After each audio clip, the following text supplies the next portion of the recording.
Ngiyabonga futhi ne welcome and the kind introduction kubadala bami lapha. Ngijabule kakhulu ukuba kanye nani. Nokuzoba umfundisi wenu. I am very excited. Amen. Yazi isikhathi kuyenzeka nje njengoba siyabefundisa uhambiswa yonke indawo. Kodwa kuyenzeka uye kwenye indawo ungafundi.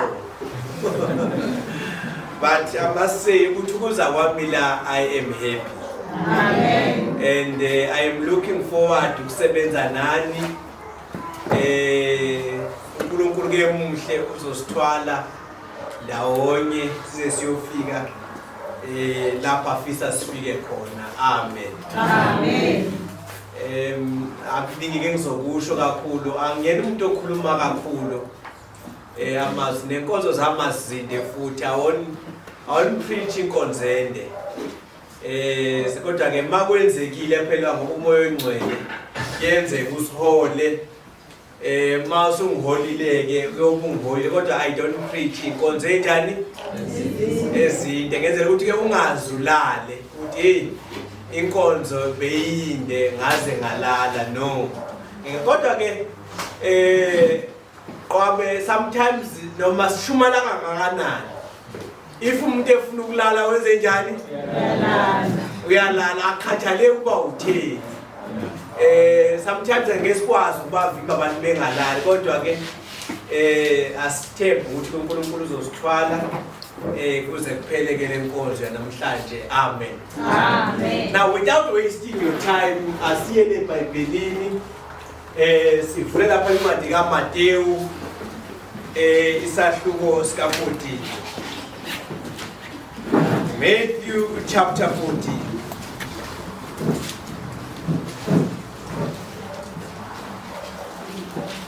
Zoqala ku verse 25.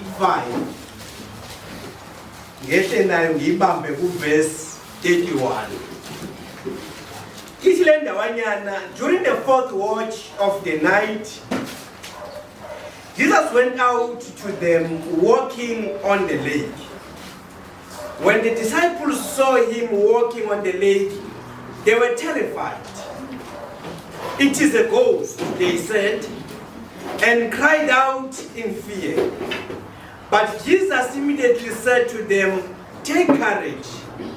It is I. Do not be afraid." Verse 28, "Lord, if it is you," Peter replied, "tell me to come to you on the water." "Come," he said. Then Peter got down out of the boat and walked on the water and came toward Jesus. But when he saw the wind, he was afraid, and beginning to sink, cried out, "Lord, save me." Verse 31, immediately Jesus reached out his hand and caught him. "You of little faith," he said, "why did you doubt?"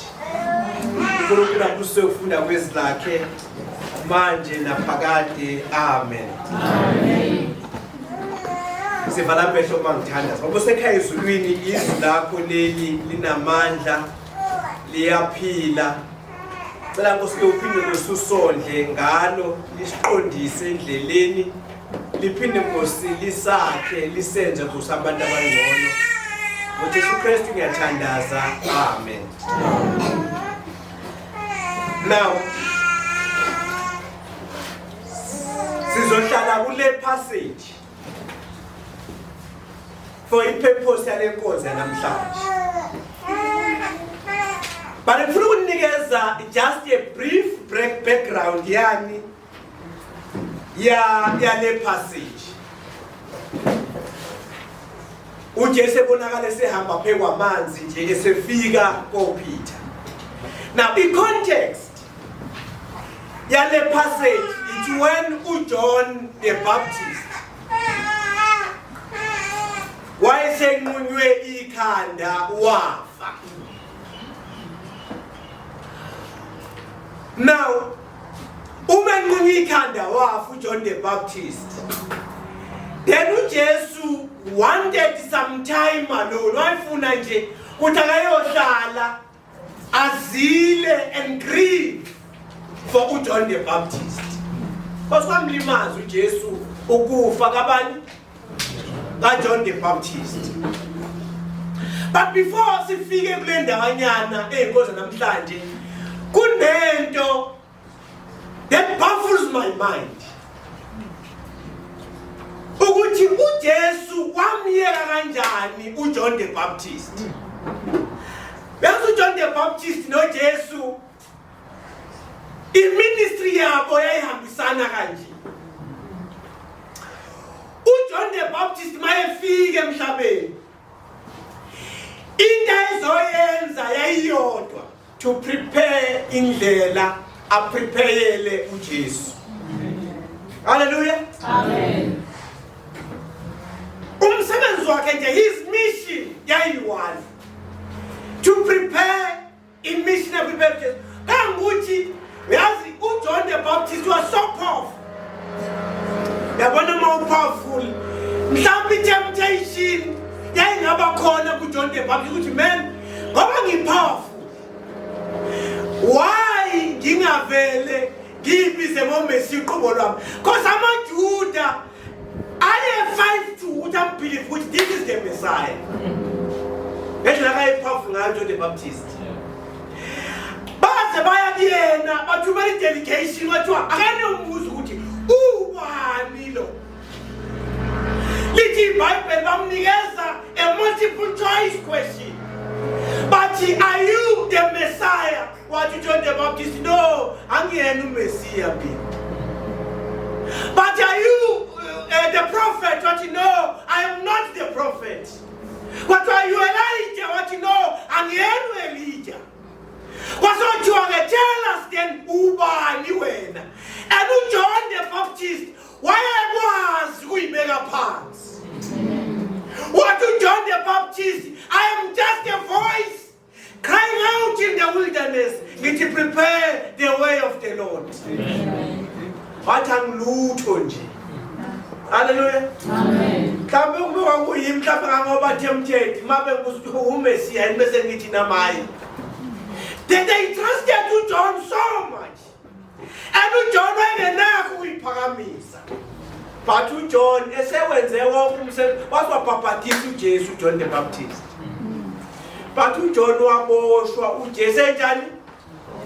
Ekhona. John was arrested.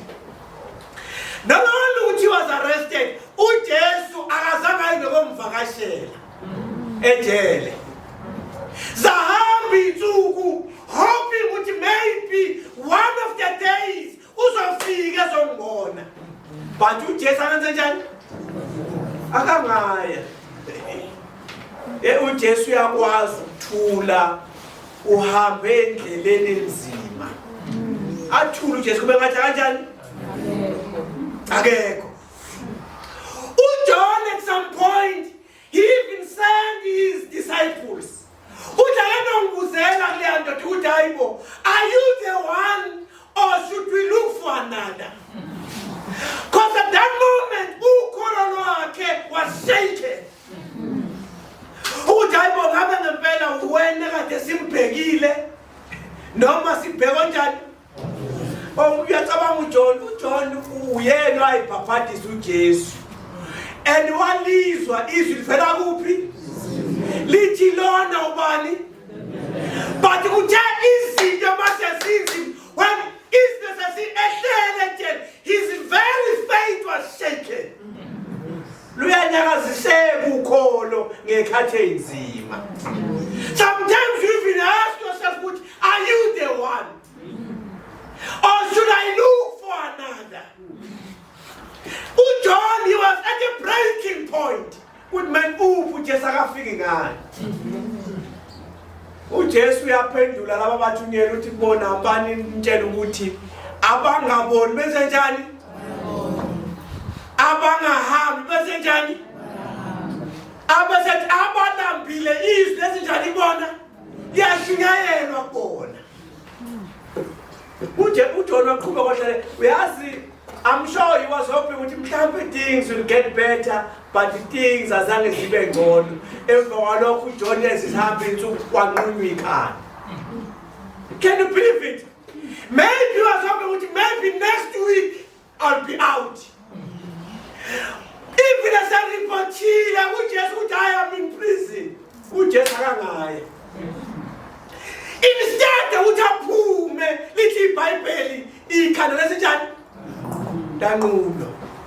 I want to come with an unpopular gospel.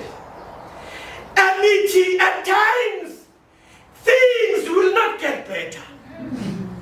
We ask Master Shumayela, maybe 2022 will be my year. 2022 might not be your year. Maybe zinto may better for 2021. What I am waiting for 2022 kuzoba ngcono mhlawumbe soba worse kakhulu than 2021. Nikhona mathandekazi. uJohn izinto from bad to worse. Izinto enza abantu bangamfuni into namhlanje ama expectations abanawo ngoThixo. Uthe fika kuThixo afike with a list of expectations. Abeso uThixo engawamithi lama expectations akhe, then abe disappointed kuThixo. Abese ahamba emshiya uThixo. Hlobo zami, don't come with expectations kuThixo. And uThixo is not obliged to meet your expectations. And in Zoti, things might not get better in your life in 2022. Your health condition is better than before. Somebody will even bury you in 2022.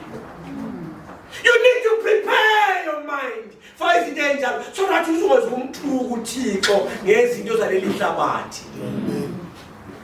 somebody looking for umsebenzi ngo 2021 uthi hayi ngo 2022 hey mhlambe ngo 2022 kuzophetha you even have nothing to put on your table ukuthi udle. Izinto might not get better, but hang in there. I ask myself, why avumela uJohn? But the answer is simple. Mhlawumbe xa wabona ukuthi awubewenzela uJohn la emhlabeni sekuphelile manje. It's okay alala. Then uyovukela kwingqina phakade ngelinye ilanga. So ngezikhathi it's okay to sleep. Hallelujah. Makufika kazothula lawo senjani? Ulale. And the only thing is around your life, what you cause, if it is your will, let it be. Akwenzeke xoma kuntanto kabani? Yakho. Ngimangamba umncebo lapha kunengoma ekiculwa abantu bethi baba makuvume wena kulungile. Makuvumile nje njani? It's okay, it's all right. Hallelujah. Now, it was at this point as I knew John the Baptist. He reported Jesus. He was not even there with funeral. You know what was that? But it's in Bible, he got why he was charged. He was one linears of Fagabani. Guy John. He's not in ngezikhathi. He may not be present. You may not see him. Kodwa hlobo zami uyathinteka izimo bhekana nazo. Ingakho ingoma lapha sabatha ithi his heart is in touch with my grief. Inhliziyo yakhe iyazwelana nami. And when the days are weary and the long and I know he cares. He cares bathandekayo. Noma izimo zinjani uyanakekela uThixo. And uyanaka man. Akakuphendula namhlanje. Akakunikezi azoyifunayo, but he cares. Lethi iBhayibheli wathinteka uthe mayithintekile. Then why said he let me go and grieve entabeni alone. On his way to the mountain, isiqubu sesenjani? Somebody uthi nangu uJesu. uJesu ayimahamba ngawazi lokuhamba abantu abegcwala bemsurround ngapha nangapha. Bamjaha abantu bana entabeni. Lithi iBhayibheli then waphinde wazwelana nabo futhi. Uthi hey laba bayagulela. Wasithi ake ngimise eceleni usizi lwabo. Lithi iBhayibheli then he ministered to their needs. Those who were sick wabalapha. Those ababenjani begulelwa ihlabo zabo wenze njani wathumalizi balaphela. Waphinde washumayela ukuthi lithi iBhayibheli wahlala nabo for some time. Hey behleli belalela amazwi kuthi waze washona ilanga. Uthi uJesu labafundi bakhe hey labantu sebelambile bekade behleli la. Banikeni something to eat. Yazi uJesu lebo zami amazwi ayiphuma kuyena. Ayenza abantu behlale still for the longest time ever. Angeza nokuthi umuntu ulambile. Kuthiwa wathi manje asuka baze batshayitshwa bathi we want to hear more. Hayi namhlanje abantu abasalifuniswa. Abamshumara nje khona uthi ngihambe uqedani. Abanye bacabanga izinto abanafanele bezenze emva kwalo athi umntanze sikhathi samnjani siyama because abantu we've reached a point where esingasena ndaba nezwi. But ngekhathi kaJesu they always wanted more. Uthi ngifuna ukuzwa okuthe xaxa. Lithi iBhayibheli while behleli wasethi uJesu banikeni something to eat. You know the story. Kwathi batafundi ethi nasinako ukudla futhi sekushonile la. Kwathiwa ubani onokudla kuthiwa nomfana wayesekhohlweni nokudla kwakhe. Kwathiwa kwatholakala isimba nani? No fish. uJesu wathandaza wenze njani? Kwanda ukudla. Because when you are in the presence of the Lord, you forget all other things. Then abasuthi Thixo phakama mina ngehle phambi kwakho. Hallelujah. Amen. Lithi iBhayibheli wasebobadla abantu uthema sebedlile. Then uJesu wayesesimukisa isiqothambani. Niye emakhaya manje. Bathi bafundi bakhe nina gibelani nasi isikebe. Ngizohlangana nani kuphi? Ngaphesheya. Lithi iBhayibheli wasekuntambama that time. Abafundi bagibela isikebe. Yena waseya kuphi? Entabeni. Wayogrivela bani? uJohn the Baptist. Now on his way to the mountain, ngiyamthanda uMark. uMark he also writes about this story kuMark 8. Uthi uMark abafundi they struggled that very moment bengenolwazi. Uthi umoya was against them. Yabona umoya mawusolwazi uphikisana nawe awukwazi ukuya ndawo. Because when they wanted to cross over, but they couldn't because umoya namandla were against them.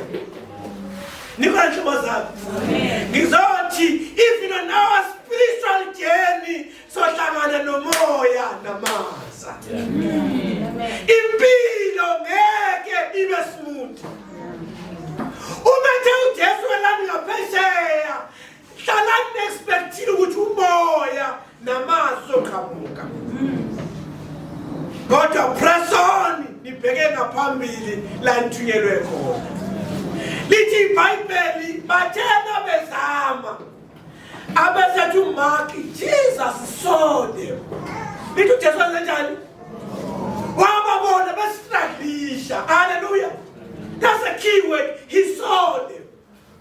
Hey, there is nothing comfort my soul. Ngaphandle ukuthi ngazi ukuthi uJesu uyabona. Hallelujah. Amen. Lithi iBhayibheli uJesu wenze njani? Wababona. Bestruglisha benjalo. Then he went on to the mountain to pray. I don't know what happened lapana. I want to believe what sustained them. The whole night, it was the prayers God Jesus and David. Because uJesu wenzenjani? Wababona. Ukhona inkomba icula baseweseli ethi ensizini zethu iso lakhe lenzenjani? Liyabona. Hallelujah. Ngoba inceba zakhe zibinkulu naphakade. Ngifuna nje just ukunikeza isibindi ukuthi whatever you are going through, uJesu wenzenjani? Uyabona. Uyabona. Noma abathindlela inzima iso lenzenjani? Liyabona. Lithi iBhayibheli wahamba uJesu abakhulekele entabeni. It kept them going the whole night. Uyazi kwesinye isikhathi we are not sustained noma asisindiswa imthandazo yethu, sindiswa imthandazo yabanye abantu. Hallelujah. Amen. Ubona uyabona manje ngisiswe umthandazo womunye umuntu hayo wami. Because at this moment bengasathandazi. Kodwa ngibona sekwenzekalani iqhamuka impendulo. Impilo ungakakushaya uma ungafika iphola abakhona ongakwazi khona ukuthandaza. Uyazi ukuthi masikushayile impilo. Uthi uyaguqa uyathandaza uzugcina usukhohle ukuthi uthandaza. Ugcine egcineni kosuku usuthi amen ungashongo nelodwa izwi. Abanye nabaqala uthi uyathandaza kuvele kwehle inyembezi.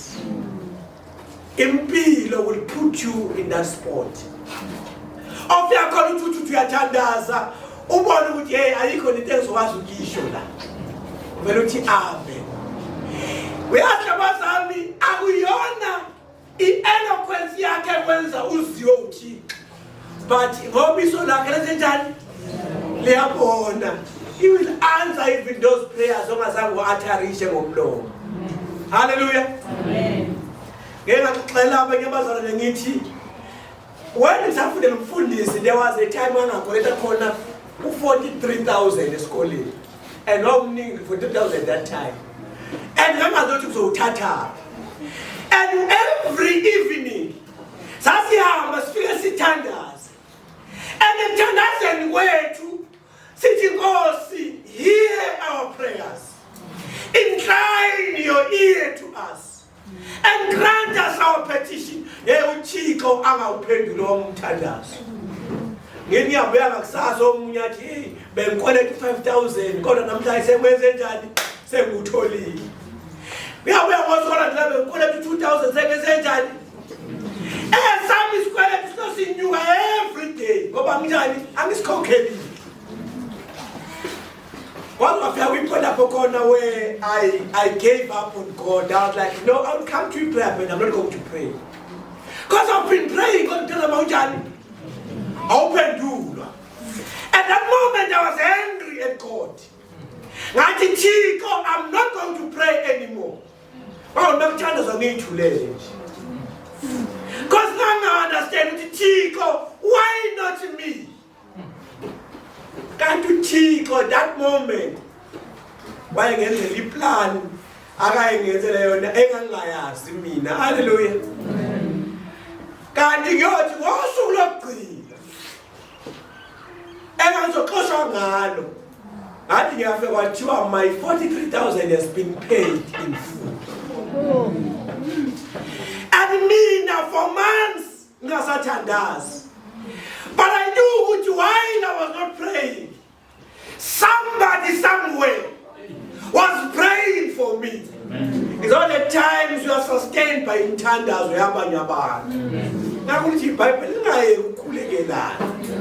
Hallelujah. Amen. So Jesus, he prayed for them. One Julie first watch, one Julie second watch. Kwaba i-third watch, kwaba i-fourth watch. I-fourth watch iyaqala about 3 entathakuza to imali or 5. Kwakubizwa kanjalo. From 3 to 5 it was what? The fourth watch. It was at this moment the community Bible. Kuthe ngomlindo wesingaki? Wesine. Abangafiki ngaphesheya. Balona banisana nendlela ubusuku bonke ulwandle lubilisana nabo. Lithi iBhayibheli. Lolu lwandle olubayinkinga the whole night. uJesu aqhamuka ehambela phezu kwalo nje. Hallelujah. Amen. Ulwandle olubayinkinga the whole night. amaza efuna ukuphendula isikebhe sabo. uJesu uqhamuka uhamba nalo uhamba kuphi? Uyayihokhela phezu kwayo. Let me say this ngithi your problem kuwena as big as it may be, but kuJesu it is just a walk in the park. Hallelujah. Yina uJesu ahamba phezu kwayo. Lithi iBhayibheli kwafika ngathi uJesu ayebenzela isampuli. Wathi lando ebahluphethe all night ngizoqhamuka nje mina ngihamba phezu kwayo ingeze njani ingangicwilisi. uJesu wayiqala nokuyeza ahambe phezu kolwandle. Basenamhlanje nje abantu lihlupha ubusuku bonke ake ngihambe phezu kwalo bangibone nje ngihamba phezu kolwandle. Bathena bambone phezu kolwandle bathi no man. Akakho umuntu ongahamba phezu kolwandle isipoki lesi. Lithi iBhayibheli they were terrified. Baqala basaba. uJesu wayesethi kubona take courage. Imani sibindi it is I. Bathi mina lo. Hallelujah. Amen. Ipowerful ndiyasho uJesu mhlawumbe mawufunda la ungabona ngazathi lula njani. Mayithi it is I. It is I kaJesu awufani noShiwo Ndumo. Hallelujah. Noma afani noShiwo umdala wenu unzama. Umunzama nje ngathi hayi mina akufani ukusho kwakhe naloShiwo la eBhayibhelini. Nikhona yini? Amen. uJesu the moment it is I. In Greek now it is I. uJesu was declaring himself as uThixo phambi ngoba the word esebenzise lapha ilefana naleka isho ngale ku-Exodus bayithi unginguye onjani? I am that I am. NgesiGreek lapha thi mayithi uJesu it is I echo emi. uJesu wayethi I am God. So bantu bathi he spoke what uJesu no.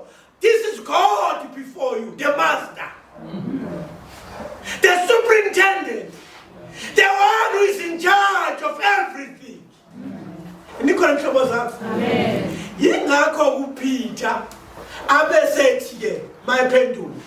I said if it is you, hallelujah, tell me to walk on water. Ngoba uPeter ngekakusho lokubani? Kundumo ngoba uyazi amanzi ngeke akwazi ukuthi enze njani ngiwavile. Wathi uma uthi wena uNkulunkulu njengobusho ngitsheleke ngihambe phezu kwani? Phezu kwamanzi ngoba wayazi ukuthi lo ubaya uNkulunkulu engamnika ngihambe nami phezu kwamanzi. Wathi uJesu khamba. Hallelujah. Noma ngabe isiphi isicelo sicela kuThixo, he will always grant your request. Hallelujah. Amen. We must test uThixo. Uthi Thixo, let me walk on water. I can imagine bahlulwa isikebhe. Bayaza ngibagweda uphendula nathi ake ngihambe phezu kwalamanzi. Uyaphuma esikebheni nawe close njani? Uhamba phezu kwamanzi. Uyazi this thing in reminder mangisakhula sikhuleke ngapha ngakithi ngiqhamuke emtshezi la ngizalwa khona. Besiqhathwa siyabafana. Ayikho into enzima njengoba njani? Njengoqhathwa. Wabuthi uyahambela nje esikutolo yothengisa ikothoyo uyamsaba lo. And awukwazi ukuthi uyamsaba umunye umfana komunye umuzi. Ngisho umsaba vele uthi no ngimsaba. But inkinga lapha sekuthiwa hayi ke awukhombisa ukuthi awumsaba. But there was something I noticed then. Uthi ngaleza ikhathi kwake kwenzeke ushaya umfana ongamsabi. Uyazi ekushayiswe yini? Ingoba behamba nobhuti bakhe. Angazi wayevele nawe ushaya uvela usaba. Akushaya kodwa usho ngifana ngemsabi manje. Kodwa ngoba behamba nobani? But wait for ukuthi nawe uhambe nobhuti bakhe. Wabonga wahlangana naye uhamba nobani? Hayi nazo bana manje ungazwa bona basuthi hayi ake wenze lento owenza ngingayilala. Hallelujah. Uyazi intenziwe uPetro la kungathi uthi ulwandle usihlule the whole night wena. But now my elder brother is here.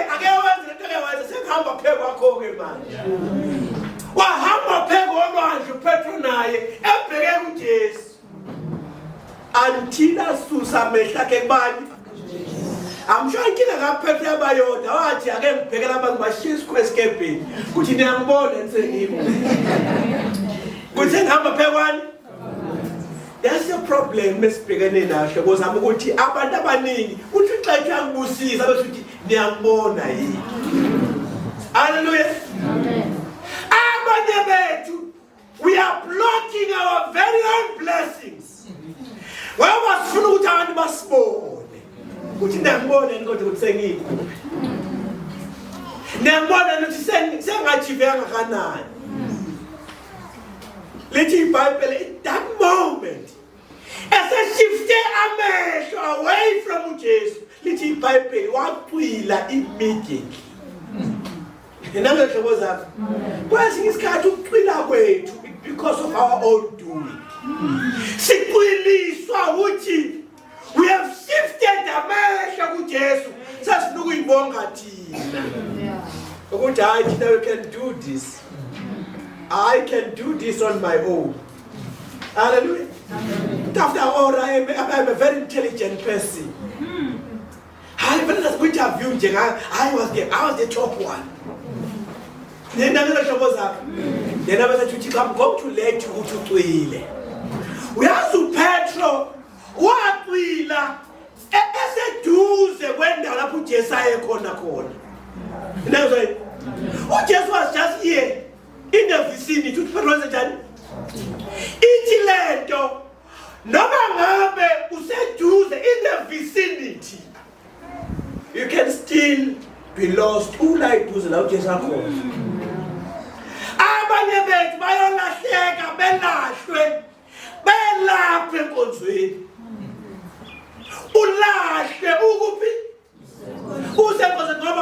the proximity to Christ does not guarantee salvation.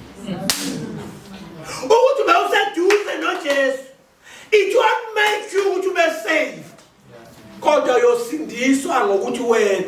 You took a conscious decision to focus on Jesus. Hallelujah. Now, little Bible. Hey, then he remembered, Christ is here. When he was going down, was Lord, save me. Hallelujah. Little Bible immediately. I think you can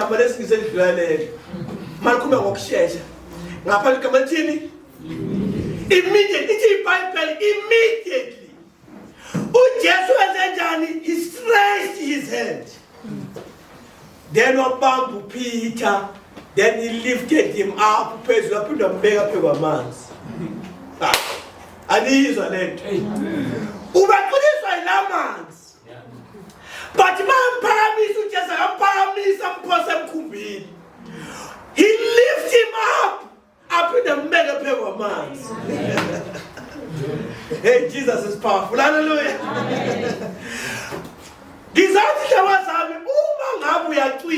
Wherever the popular call. Just straight to the point prayer. Lord, save me. Hallelujah.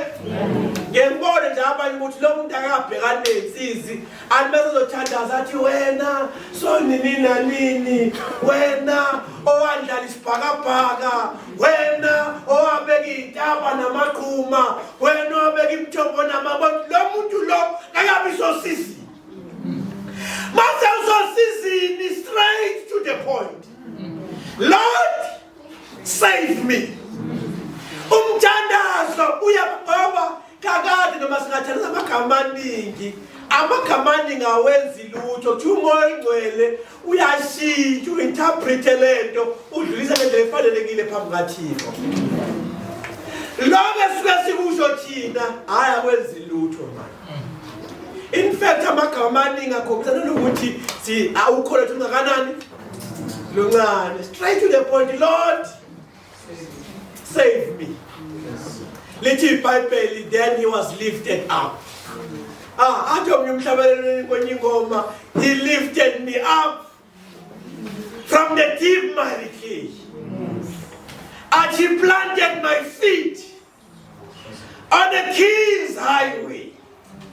And that is the reason I sing and I shout that my Jesus came down and he lifted me up. Amen. Hallelujah.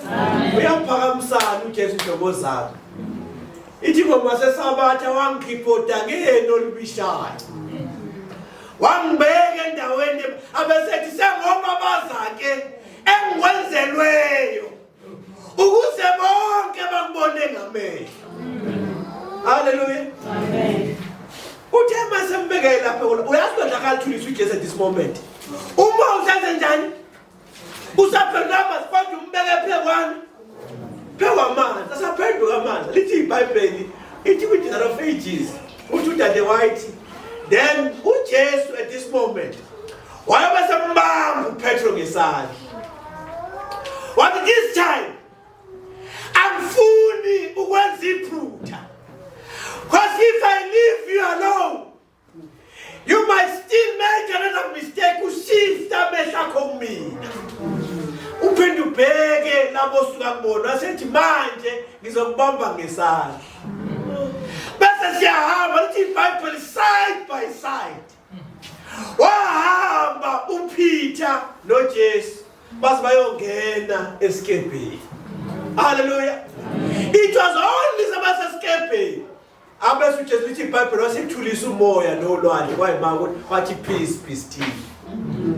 Bayenza yonke lento bahamba umoya nama waves anjani akhona. Ngizoshibo zami, we have been given a chance at Pilate and we have messed it. Hallelujah. Peter was given a chance, then he messed it up. And now from time to time. And I don't know how many times esenze mess before God. To think okay this morning, angeke get this time uhambe alone.